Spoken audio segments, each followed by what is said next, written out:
So we will start the class. I'll do the chanting of the invocation.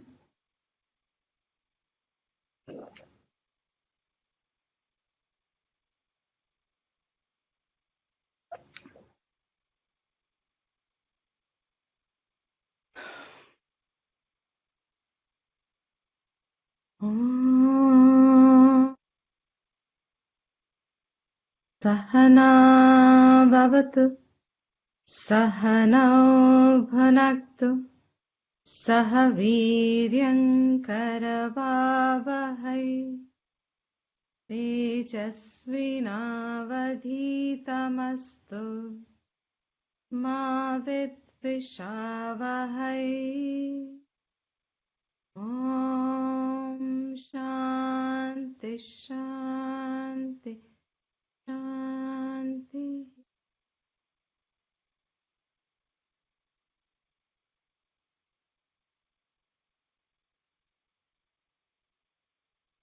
Continuing from yesterday, we are seeing in quite a length verse 3, which is the essence of Karma Yoga. And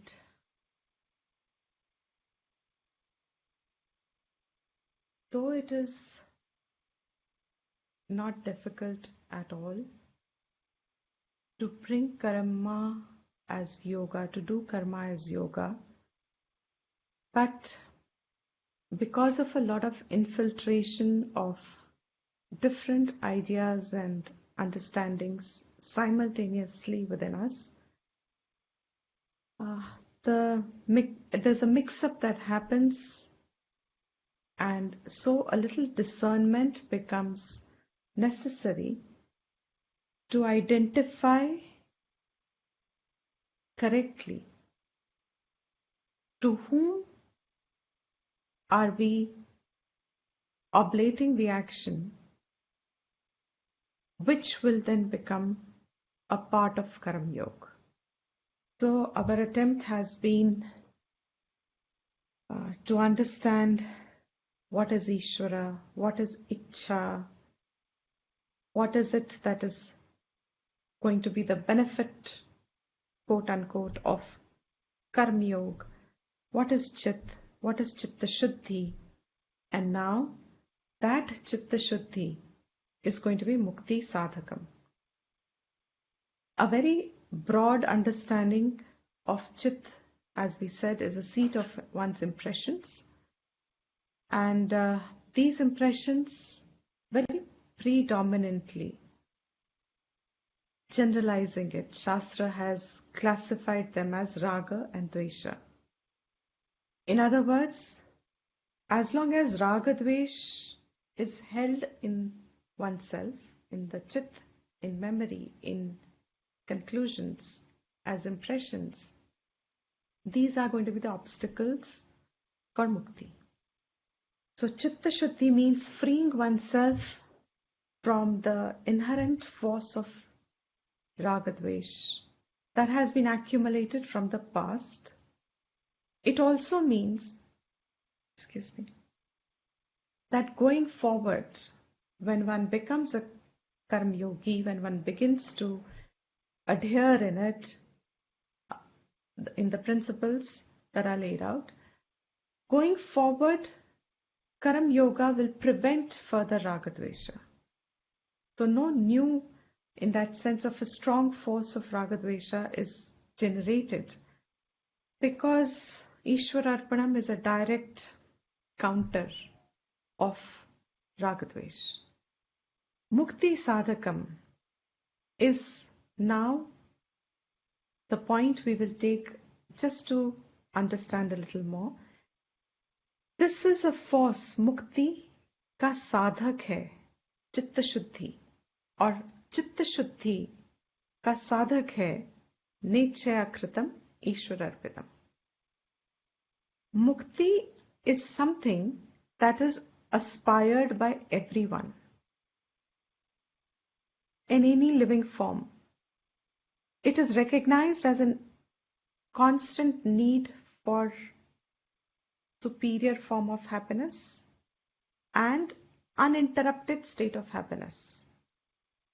That freedom implies, mukti implies freedom, and that freedom, why are we seeking?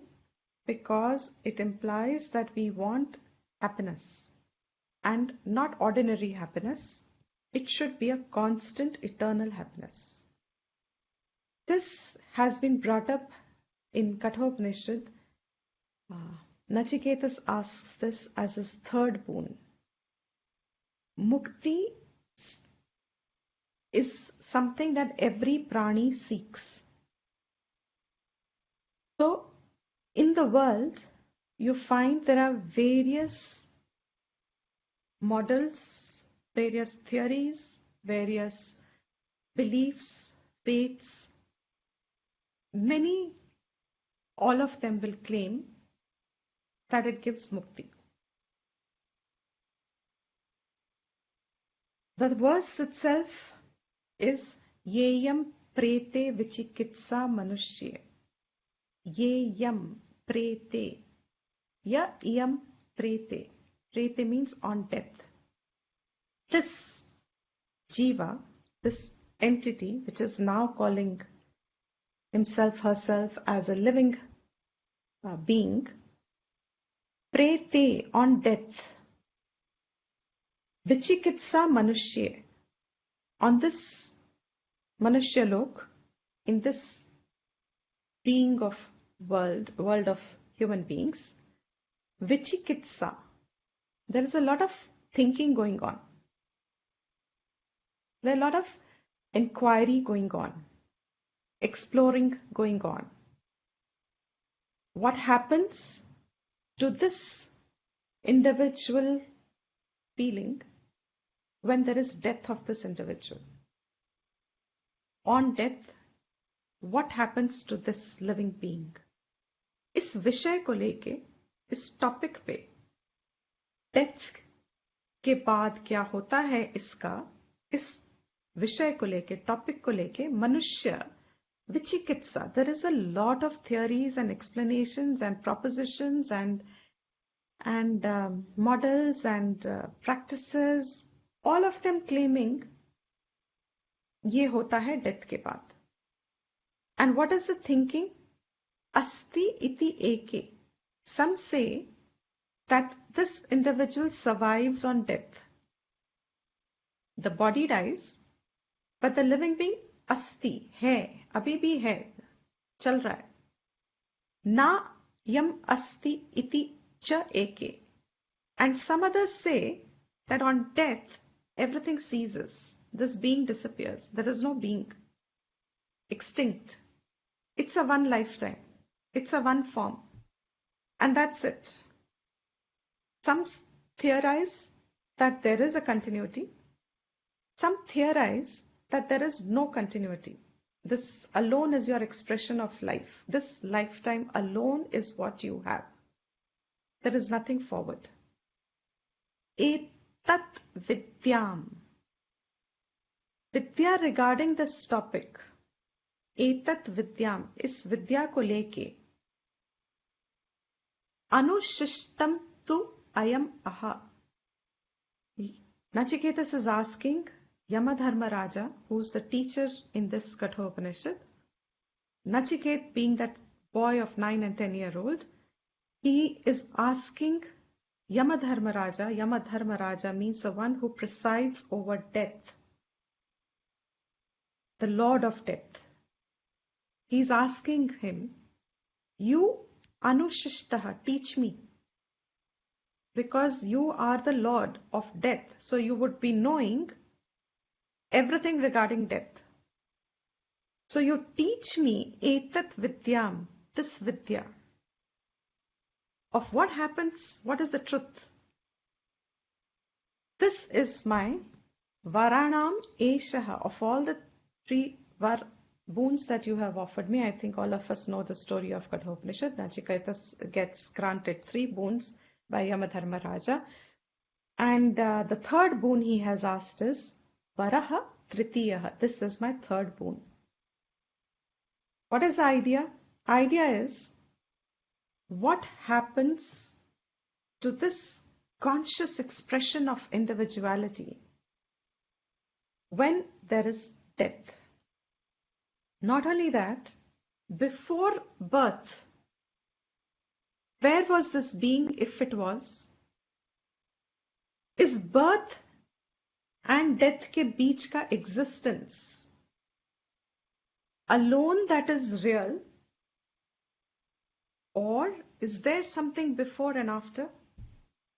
And if you see all Shastra in the world, all religions in the world, all knowledge in the world, even science, even a scientific temperamented person entirely who completely negates religion and completely negates faith and completely negates anything that is a speculation, goes only by science as a praman, as a valid means of knowledge. They are also looking for the same answer. What happens to life? Where has life come from? Mukti sadhakam. I'm bringing this verse only to highlight that this world is bound in a state of ignorance, bound in a state of not knowing the entire truth.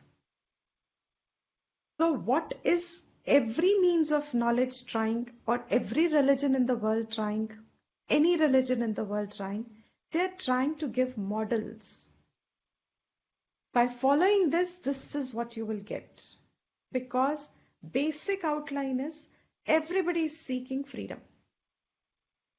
The Vedas are also offering a model. So Vedic view is also Vedic knowledge, is a knowledge which has an end in ये ऐसे होगा तो मुक्ति है. You will get mukti. Now, if you just look back a little into your own state of mind, or if you've heard anywhere else, has anybody ever heard someone ever saying mukti chahiye mujhe? You know, not in the real sense of Vedanta, but just generalized as a laukik term also. I want freedom. When do you say I want freedom? Mukti chahiye mujhe. This is firstly a very tangible state. मुक्ति चाहिए मुझे. कब चाहिए मुक्ति इंसान को? When do you want mukti? Who wants mukti first of all? Is it something that you want? When someone feels caged. Sorry?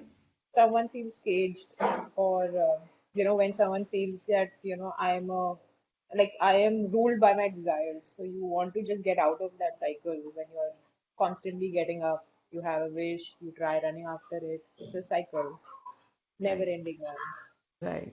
Right. Absolutely. There seems to be, if you bring it even more tangible than this, when someone says is frustrated, is angry, things are not working out the way they want, the idea of mukti is it emerges around the feelings or the notions of limitations, smallness of oneself, unhappiness. Means I want to break the shackle. Correctly said. I can be feeling chained by people, by situation, by circumstances, by notions, by religion, by family, by job.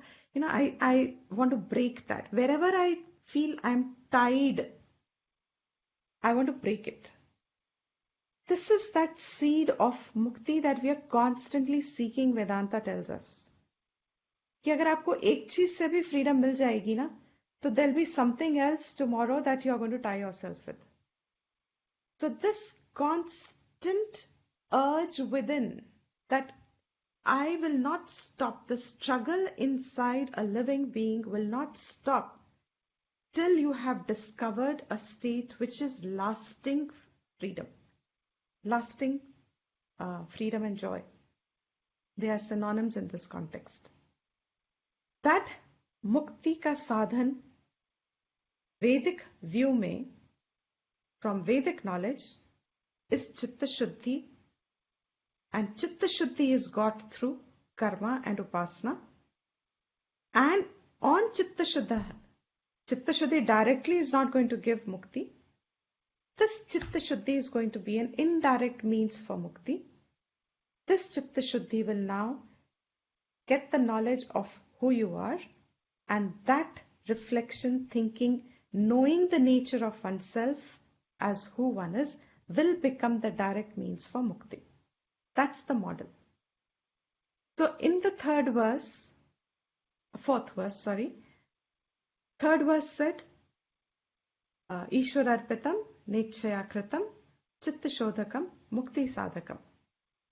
Now, how are we bringing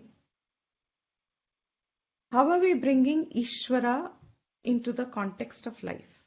As we said yesterday, most of the people do not straight away hold on to the idea because it's an imperceptible idea. It seems like an extrapolation. You believe it or you don't believe it. So, to introduce Ishvara in one's life, Shastra gives us simple, very simple, almost can be started at a mechanical level. You can mechanically start them. Matlab, you don't need buddhi ka vikas at all. You don't need bhavna ka vikas also. You can start it in the mechanical form, and that is puja.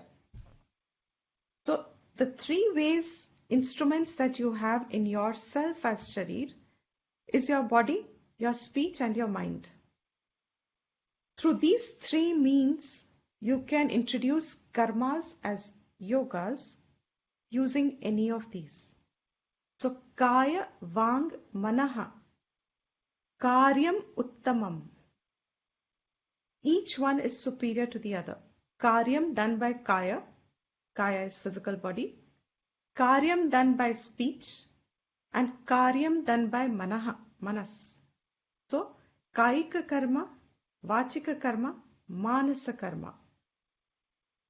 Each one becomes superior to the other compared to the preceding one. So, kayika karma is, as I said, the basic minimum starting, even mechanically can be started. But it will be lowest, but it will have some ingredient of Ishvara. Then comes vachika, superior to kayika. And then comes manasa, which is superior most. With kaya, pujanam, puja. With vak, japa. With mind, chintanam. Chintanam means you will have dhyanam, reflection, meditation, absorption of your mind, the thoughts of your mind on the chosen idol, topic, whatever. If it's an idol, it's puja, mental dhyanam. If it's a reflection of a topic which is related to Ishvara, it becomes contemplation. Now, Jagat Ishadhi, fifth verse. Ishadhi means having the buddhi, having an understanding of Isha. We have seen the word now, Ishvara. Us buddhi se yukt hoke, attaching yourself to this buddhi, Jagat Sevanam, serving the world. How? Seeing the world as Ashtamurti Prit, Deva Pujanam. If you worship a devta who is made up of Ashtadhatu, means the most superior form of idol, who is 8 alloys, made up of 8 alloys. The details are in the book, you can refer it. Ashtamurti Brit Deva Pujanam. With your best Deva Puja that you would have done physically, the same the understanding that all this Jagat is Isha, when an action is done with that understanding, that is the best form of puja. So puja done to an idol is the most least form. But when you serve people, serve the world, with an idea that all this is Isha, that becomes the highest form of puja. I want to bring in a little more idea about puja here, because there are a lot of misunderstandings or incomplete understanding, a lot of resistance to the idea of puja because it gets associated with it's just not accepted very easily sometimes. What is it that you see over here? We've done this in Tattvabodh also, of course, but in this context of principle of puja, what do you see here?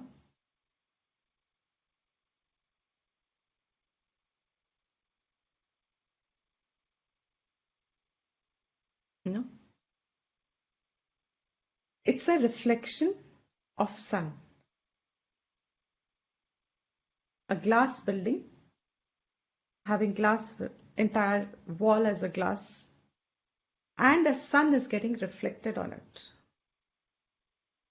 Now, supposing it is in front of my house, supposing.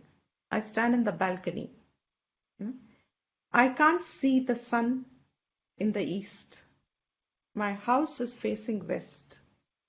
I see the sun reflected in this building. Clear so far? It is a reflected sun. This reflected sun is visible.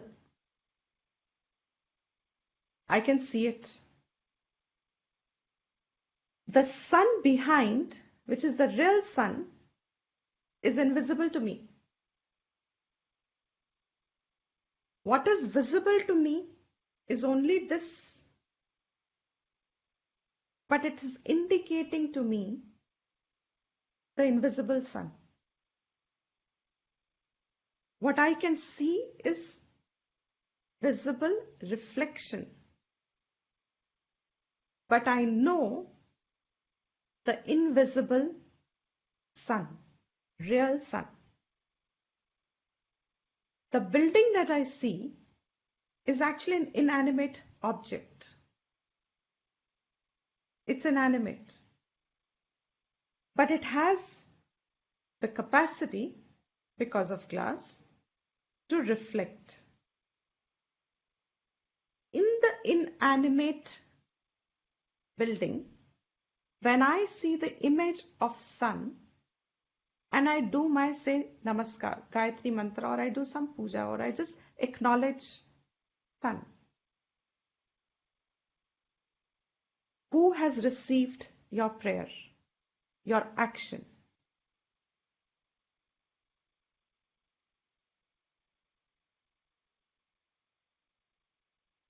Who has received? Is the question clear? Many Sun, Karan, which sun? the real sun. Absolutely. The real sun received it, no?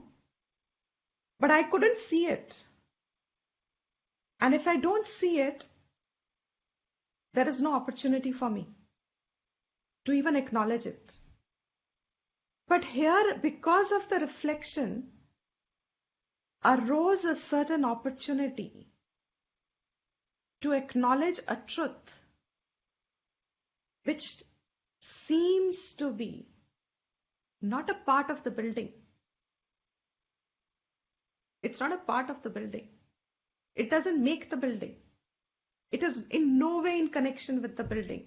And yet, without it, neither can I see the building, nor can I acknowledge the sun. This is the principle of puja. Any idol is an inanimate object. आप गणेश चतुर्थी पे मिट्टी की मूर्ति ले आए, मिट्टी की मूर्ति है. It's any form of mitti, of anything, either. It's inanimate. जड़ है. But ishadhi buddhi, when you have, and you know that everything is Ishvara, you for that time being are able to worship or do some karma with acknowledgement that this is Ishvara here. because it's everywhere. I can't see it. But the fact that there is existence, that existence is indicative of Ishvara. When it is available for karma, then it becomes available for me to offer my karma. So that reflected sun that you are seeing in this animate object, when it is done on any form of an idol, anything, Govardhan, Parikrama, my favorite example, Govardhan is what? Is just a small heap. It's so small. You are disappointed. बचपन से सुना था जब first time I was disappointed because I thought it would be Govardhan mountain. Krishna ने उस पे उठाया उंगली पे. It must be a big. It's just a land heap. It's almost like this photograph shows. It's just as much as this. Forget this. We are doing Upadesa Sara. In Tiruvannamalai, Arunachala, it's a mountain. But Ramana sees only Shiva there. In that inert thing, which to our ordinary minds, which are engaged with senses all the time, हमें ये पहाड़ दिखता है, हमें ये पेड़ दिखता है, हमें ये फूल दिखता है, हमें we are seeing them as divided objects. But the one who has Ishvara Buddhi is now able to see that nothing can exist without Ishvara. And everything is available to contact it. So there, suddenly the whole world becomes a platform. It becomes an opportunity. Everything about life becomes an opportunity that you can convert anything and everything into your puja. So reflected sun, when it is, the parallel of reflected sun, when you see it in an idol, you may call it some devta or the other. So in a Ganesh idol, you say Ganesh Dev, Ganesh. But this body, how it progresses a person is what I'm saying. In this body also, we often hear body is a temple. Sharir hai ye, inert hai ye. In this body is also the reflection of your conscious being. So when the reflection, now I'm using it as contemplation. When there is contemplation on the nature of this reflection, it becomes Gyan. But before it becomes Gyan, there is a stage of acceptance that it is there, and that acceptance is now not questioned by you. There is no doubt about it. Your doubts have got resolved, and you know that the breathing, the thinking, the feeling, all this is not just born and dying. There's a life force which I cannot see what it is.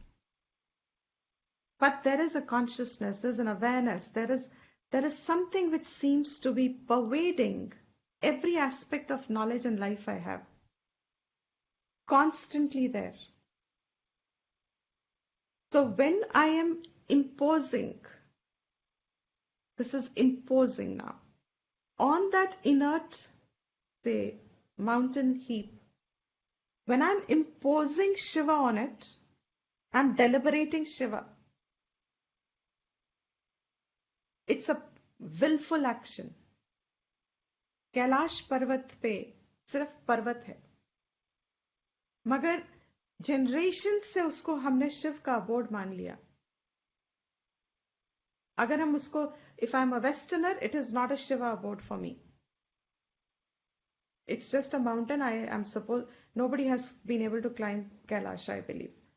You've been able to go to K2, you've gone to, all the difficult summits have been conquered, but Kailash is something people haven't been able to conquer. They can't set foot. If anybody has tried, I believe so. I do not know. No? Now, you have imposed deliberately. The superimposition that is done with an idea that it is starting and it will end. means I start the superimposition, I hold it for a period of time, 5 minutes, 2 minutes, 1 minute, and then I end that superimposition.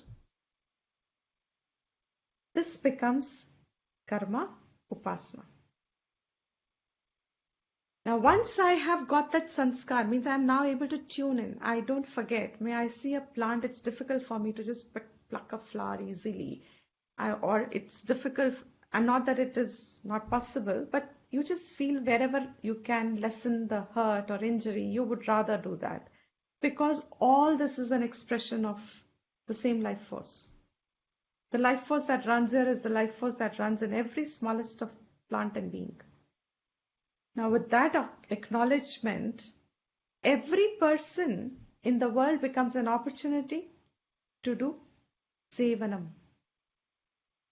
The seva that you would have done at home or in a temple in an idol, when you are able to acknowledge that ये life force जो यहाँ है वो भी तो वही same principle है, and जो वहाँ है वो भी तो same principle है, I can look upon that object and as a devata in that sense of starting the deliberation, serve it, ending it.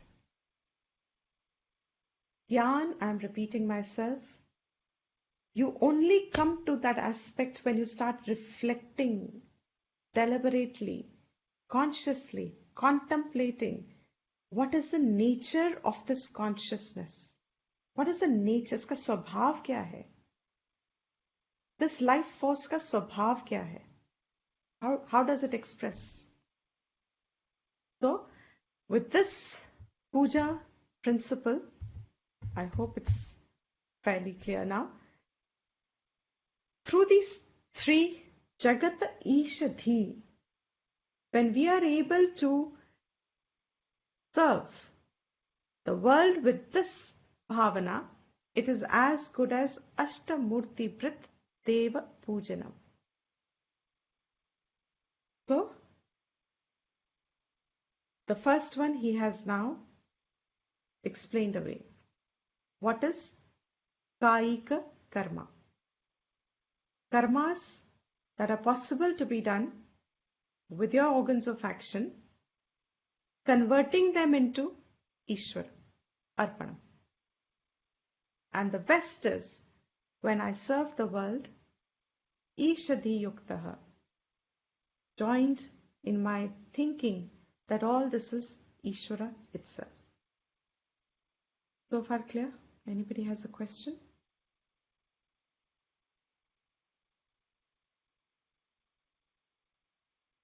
Then japa, he says in 6th. Sorry? Yes, APJ. Yeah, I got almost all of it, except one part where you said about knowledge, how this translates into knowledge. That I couldn't grasp. Yeah. It doesn't translate into knowledge. What happens with Chitta Shuddhi Ragadvesh when it's resolved predominantly, the inquiry begins on the nature. There's now subtlety of the Antakarnam. Vedanta gives us the knowledge of you are Atma. And all this is Anatma. Reflecting now on how am I Atma, the topic of Atma, it's unborn, it doesn't die, it is changeless, it is pervasive, it is all-knowing. When that reflection happens in mind, contemplation upon it, how am I Atma, not born, not gone? Because my idea is I am born, I am going to die. That's how Nachiketa started the question. Because what is perceptible to me is that reflected sun, born and dying. That is a reflection here. With my memory, with my identity, with my wants, with my everything about me is my only reflected sun. We believe that is real. So if I do not have the knowledge of the real sun, and if I were to ask someone, ye kya hai? Like we are asked, supposing, I don't know there's a sun behind. If I don't have that knowledge, I'll wonder especially the second small image, is the building on fire? You almost think that. Because I know I have east behind me, so I know this is sun reflected. That means I have knowledge of sun. Vedanta gives that knowledge first. that you are, all this is Atma. It's not just Ishvara. Ishvara is Atma, is Brahman. So Ishvara is that stepping stone in between. From there, the nature is Brahman. And that aspect is the Jnana Yoga. Rest is Karam Yoga, Upasana Yoga. Yeah. So, Uttamastavad Uchamandataha. Ashtamurti Prit, all the details again I'm not taking, what is already written in the book I'm not taking, and for those of you, this is the book that I'm following. Ashtamurti, what are the 8 forms of Lord? Because actually if you see the whole universe, sun and moon and all the non-luminous bodies, luminous bodies, and 5 elements, 5, 6, 7, and the living being. This 8 comprises the Ashtamurti. That means it's a Vishwarupa Darshan, seeing the world as Vishwarupa. And then next verse, 6th verse, Uttamaha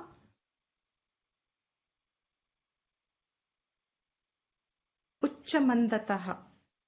There are a few verses in this. We'll probably just start. So in other words, now the topic of physical Kayika Karma is over.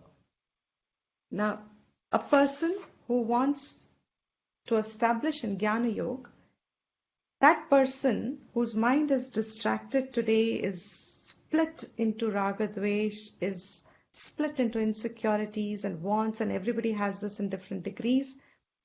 To start this is Karam Yoga, and if you do not know how to serve the world with seeing it as an expression of the higher form of life, then you keep bringing it down and make it tangible to one idol. That becomes a Rishta Devta. There are more principles to this, but maybe in some other context. That Ishta Devata Puja will qualify a person first by reducing Raga Dvesh, freeing it, and then expanding the thinking and making the person a Jignasu, inquirer. How is this world an expression of Bhagwan, etc. And then the second faculty available is your voice, your speech. So when I do not know what the knowledge of Atma is, I do not have Vedanta, I only have all these Shrutis and Smritis giving karmas. And so how will I introduce Ishvara? Through my speech. Best is all japa, he says, is the highest form. Parayanam is another form. Whichever is the topic related to Ishvara. So we introduce all those Ashtotaras and everything, so some part of the day is spent, and that has a huge advantage. I know a lot of people today are not going to accept this as a part of Vedantic study or even as a part of, but I am not compromising. If this is the way it is the way it is. And if our Ragadvesh also starts functioning in knowledge, कि ऐसा कैसे हो सकता है, then that means we are not fully yet understanding it. So japa is the second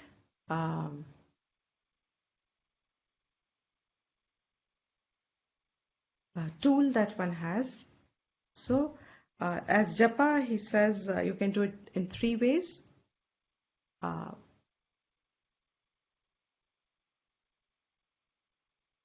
Loud, middle, and like a whisper. Just as a whisper, maybe a little something within yourself. Chittajam, it's almost mentally done. Worshipping on it means mentally keeping yourself on the topic of the japa is the highest. So, Kayika lowest, Vachika higher, Manas highest. Then amongst that also, you have Puja lowest, japa higher, and then upasana the highest. And japa is, there are a few, um, some rules in Dharma Shastras are given that whenever you supposing do japa with the help of a japa mala, then there's a verse which says, maybe next time I'll bring it up, which says your mala should be covered, means your hand should be covered in a cloth. Do not expose the mala to other sides. In other words, it is kind of enforcing a bindingness, a discipline, to free oneself from the freedom of ragadvesh. Ragadvesh seems to give us a freedom. This is again a distinguishing point. Ragadvesh gives us as if a freedom, false freedom. हम अपनी मर्जी से कुछ भी कर सकते हैं. So when Shastra gives us these alaukik karmas, it is imposing certain disciplines which clip away the freedom that seems to have got from ragadvesh. Means, in other words, if I have to only concentrate on a Bhagwan, why do I need Japamala? If they say, put it, do not show it, kya farak padta hai if I show it? Now what have I done? I have added ragadvesh into a injunction that they just said to follow, and the purpose of the injunction was perhaps to clip away the false freedom that ragadvesh seems to give me. It's a very subtle point. रागद्वेष अपने आप में हमको बहुत freedom experience कराता है. मेरी मर्जी से मैं उठूं, मेरी मर्जी से मैं खाऊं, मुझे जो अच्छा लगता है, why not? I am after all a full expression of an individual. So first I have a whole life ahead of me. I can live my way. But supposing I decide to follow, to grow, and then Shastra seems to give me so many rules. Do not eat non-veg, do not covet others' wealth, do not get up late, have a bath. And if I'm not ready for contemplation, means I'm not a Vedantic adhikari still fully, then in the morning you get up, have your bath, then do some puja, do some dhyanam, do any of these things, a little time with Ishvara, continuously, consistently, meri marzi, correct. Consistently, continuously, for a length of time, and then serve people with an attitude that, you grow from Ishtadevta to Vaishwarupa Upasana. All this seems to be as if curbing my individuality. And like yesterday I said, it's not a curb on individuality. It is taking away the false expression of freedom that we have in Ragadvesh.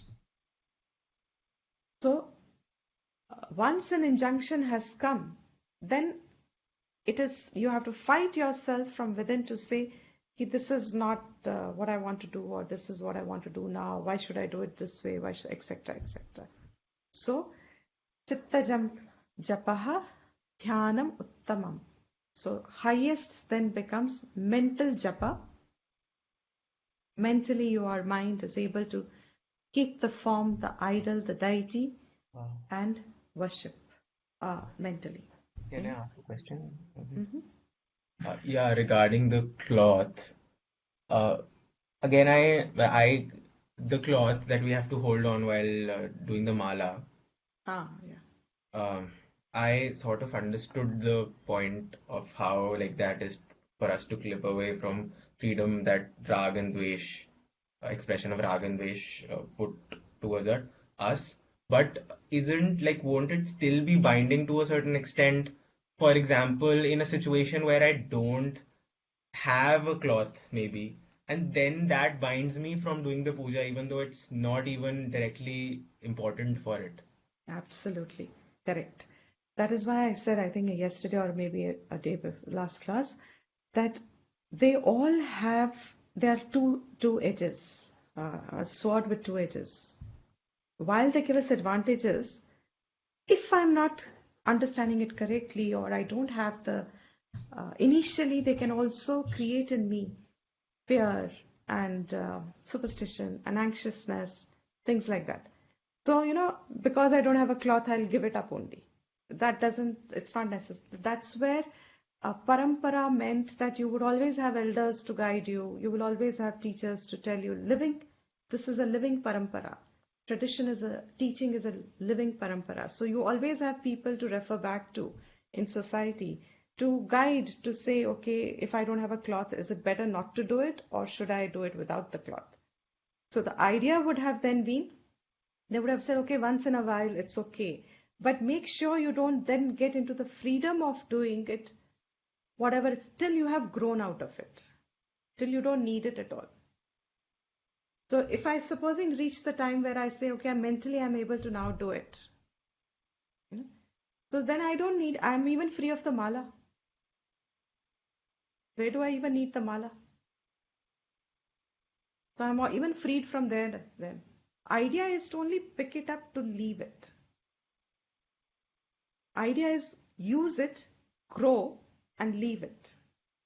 It's just like saying in the dunya mein, example that we give is, if while doing carpentry and a splinter goes into my finger, and that splinter has just got embedded into the superficial skin in my finger.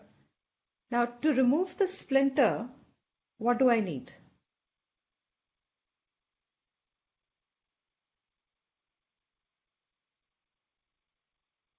There's a splinter gone in my finger. Now it's hurting me. I need to remove it. How will I remove the splinter? To an instrument, plucker or whatever you may call that instrument. Like an Like what? instrument, sadhan, एक Hmm. sadhan. And that sadhan should be very fine. It should be sharp, correct? A plucker, a needle. What will it do? It is not just going to pluck without hurting you further. That superficial skin so many times, correct. We also, आसपास का थोड़ा skin निकालना पड़ता है for us to remove it properly. Now, a needle that has gone, a splinter that has gone in, needs a needle, plucking it a little, hurting it a little, to be able to give you freedom from it. So what is all these spiritual injunctions that the Vedas here, context हमारा तो यही है. What are all the spiritual injunctions? That jivatvam, raga, dvesh, ahankar, my ideas of myself as a limited being, ignorance born, I am already splintered. My whole idea of myself as an individual is a splintered view. To remove this splinter, Shastra is introducing a whole lot of, because I have a whole lot of it, so it's introduced a whole lot, okay, forget whole lot. It is introduced another sharp thing, which seems to be mixing up with my Antakarnam at the moment, creating a little confusion in the beginning. Ye kya hai, Acha khasa, I was getting up at, say, I loved having whenever I want to get up kind of, and now Shastra says, if you want to follow spiritual path, get up early in the morning. Hey, what is this? I mean, I thought I'll become Brahman Atman, and that will give me all the freedom from, my idea of freedom is my uninterrupted state of Ragadvesh and its expression. जो मुझे अच्छा लगता है, मुझे कोई उसमें रोके नहीं. जो मुझे अच्छा नहीं लगता है, उससे मुझे कोई अवॉइड ना करवाए, मतलब करवाए नहीं. My idea of freedom, absolute freedom, is keeping my individuality and giving it in full expression. That is not freedom. So they introduce all this. So there's this kind of a limitation that comes in. That is how perhaps so many injunctions that I think when we were getting freedom, we got our freedom, independence, national independence, so many of us with education our parents gave us through the language, English we learned, and everything started to become meaningless.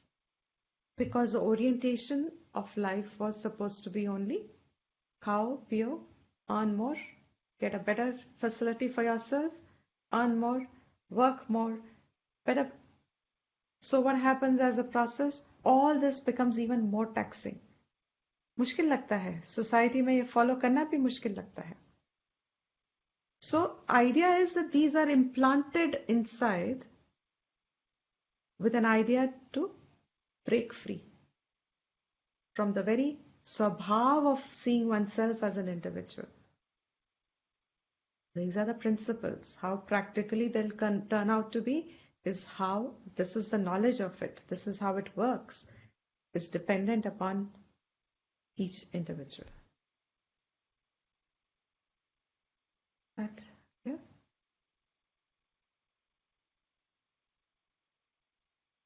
Anyone has another question? Japa wheel. So, when we say that these are just tools for us to pick up and grow with them and then leave them once we have grown, how will we know that good, this is done? As I said, firstly, there'll be certain transformational changes in oneself. And Shastra verifies those transformational changes by the qualities that one seems to now have. Shamadama Adi would be the highest. Below that also, one starts to see that, if supposing I've used japa as a tool initially, my mind would be everywhere initially. Dhire, when practice, I'm able to focus now.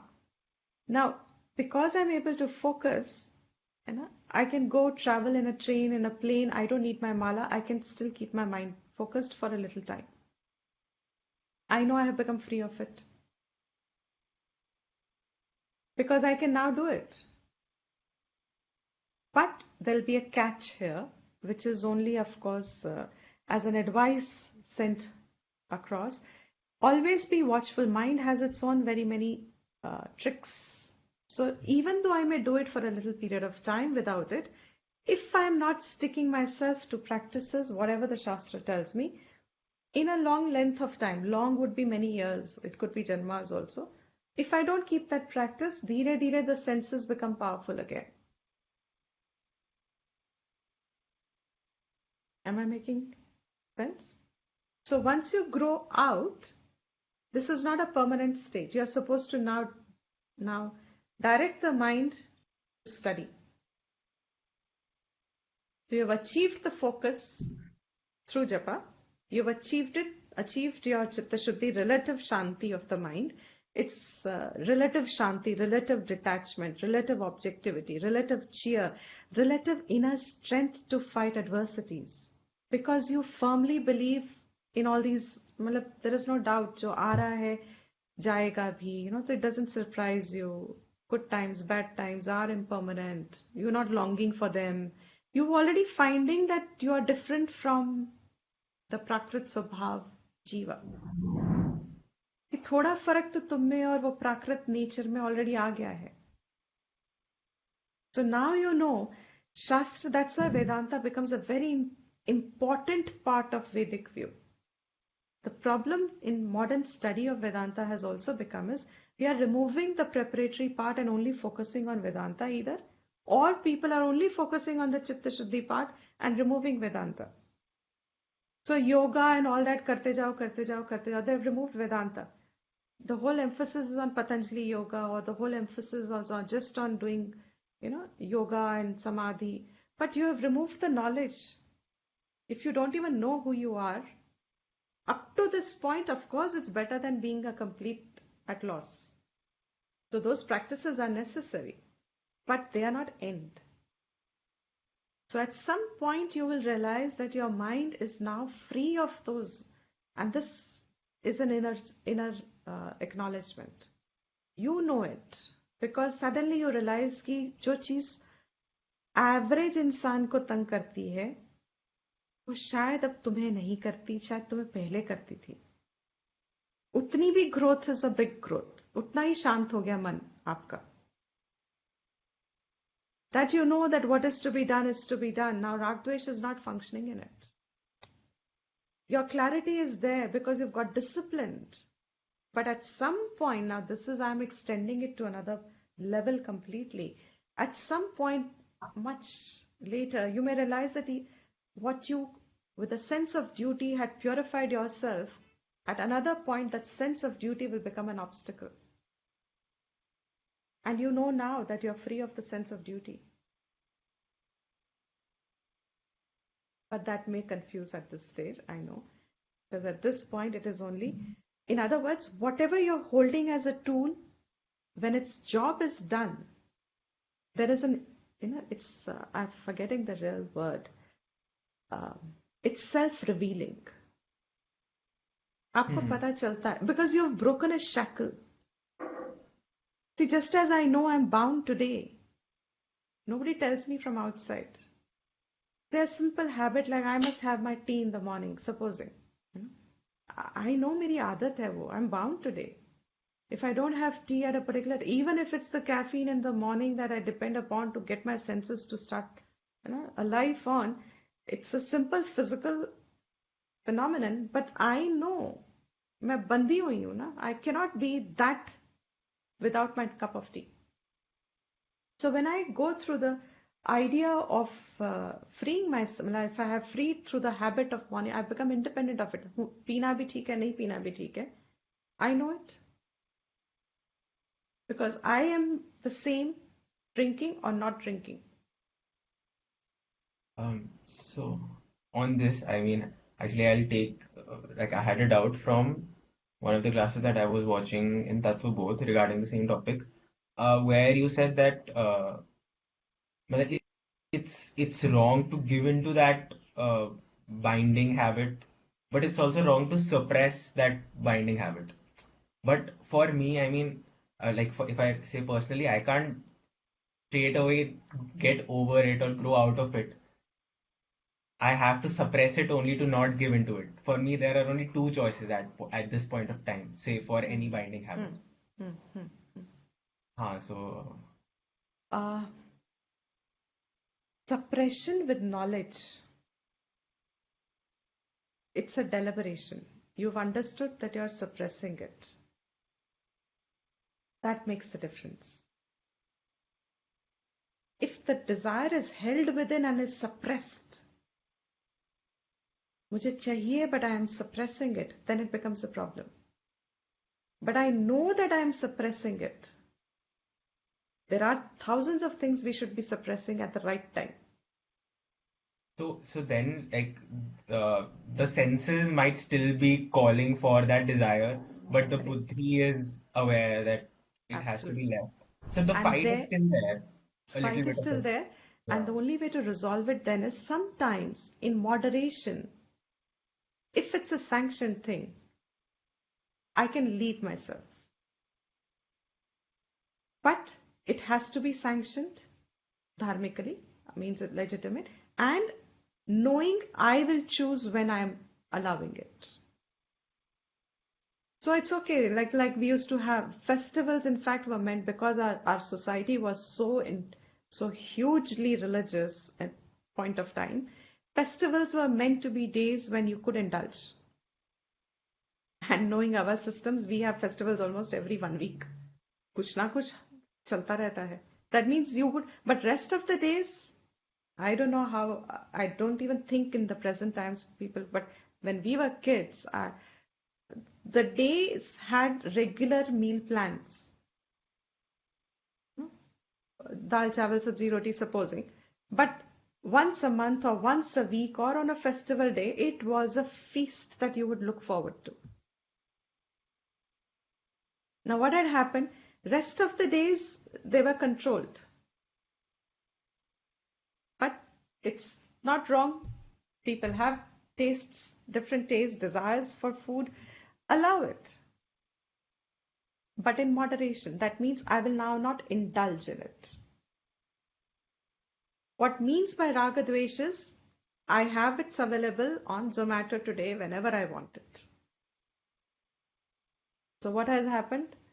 I have lost the taste for it. But I have now become dependent on it. So I don't enjoy it. I can order it anytime. I can eat it anytime. But it's not giving me any more flavors. And the opposite extreme would be complete suppression. I will not have it at all. Denial. So denial is absolutely not advised. Moderation is the key. Uh, on this only, isn't suppression always a result of the aware? I mean, anyone who would suppress one of their desires would, even if they are not a Vedantic student, would do it out of awareness only that it's binding, and thus they want to suppress it. So, what kind of suppression is without awareness? In fact, maximum people suppress without awareness, either through, say, fear, through force. A child may want something. In fact, a lot of childhood ailments that you see as grown-ups, personality issues, are all suppressions of wrong parenting or wrong knowledge, because there was no awareness. Suppression can happen even without awareness. At that age, a child doesn't have knowledge. So parents are either indulging children or suppressing children. So in today's world, isn't there a huge debate going in the parenting world? Since this is an example, it's easy to go back as a child to explain that. Mobile phones to be given to children or not to be given.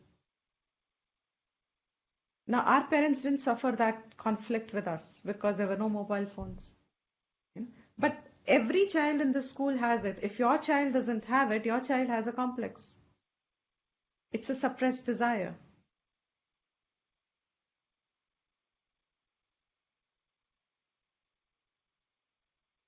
So there is, in fact, most of the people suppress without knowledge because there is no avenue to let it out. And that's why I'm saying suppression is also not wrong. If there are supposing I have a deep desire, I have hatred in me and I want to hurt someone, I better suppress it. The point is through these practices, spiritual life, spiritual orientations, you never develop such desires in the first place because they're nipped away in the bud. आएंगी नहीं कह नहीं सकते, लेकिन आप develop नहीं करोगे. That's the awareness that comes with knowledge. So not everybody is going to be having the knowledge. It's a wrong statement. In fact, everybody by default doesn't have knowledge. So if I am aware that I'm suppressing it, I'm that much better off. Because it doesn't come without understanding and knowledge. Even of psychological laws. That means I have knowledge of psychological laws at least, even if it's not Vedanta.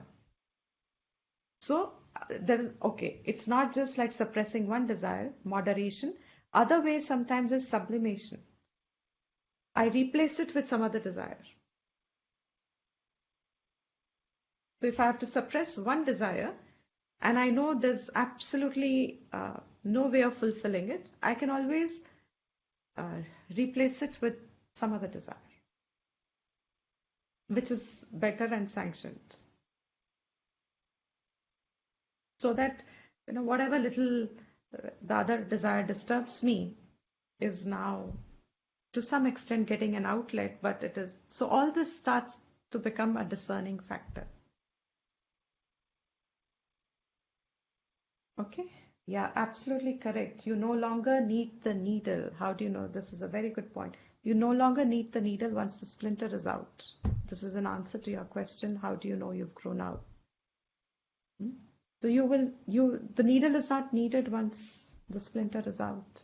So once I'm free of relative ragadvesh and its foundation, its formations and the disturbances they give me, I know predominantly that I'm free of it. But Shastra does tell us, I'm repeating it because otherwise I think it would be incomplete. Shastra tells us, keep a minimum level of practices going till the very end. Never consider yourself completely free of them, of the need of these practices. Because then, even for a one who has absolute, it's like, those are very few people.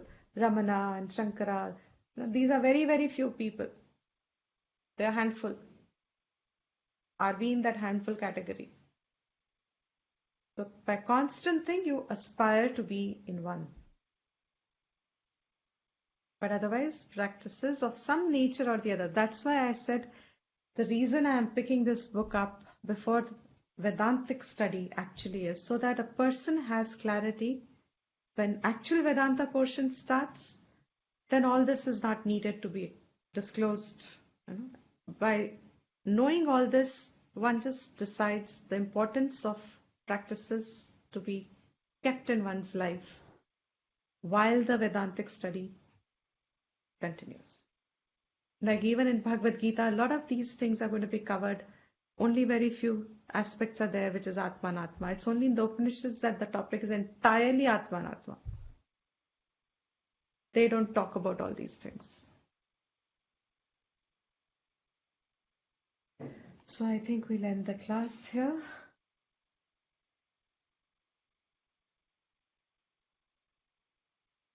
And Om Sarvesham Swastir Bhavatu Sarvesham Shantir Bhavatu Sarvesham Purnam Bhavatu Sarvesham Mangalam Bhavatu Sarve Bhavantu Sukhinah Sarve Santu Niramayaha Sarve Bhadrani Pashyantu Ma Kaschit Dukha Bhag Bhave.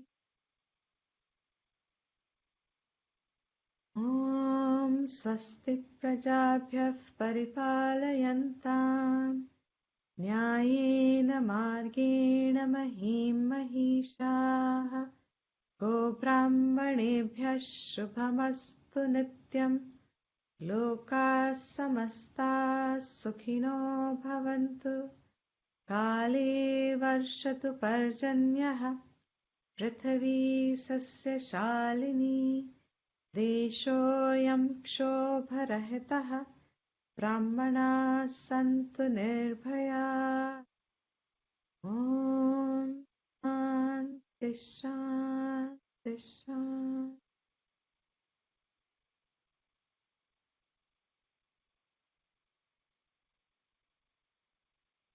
And next week. Thank you so much, Hari Om.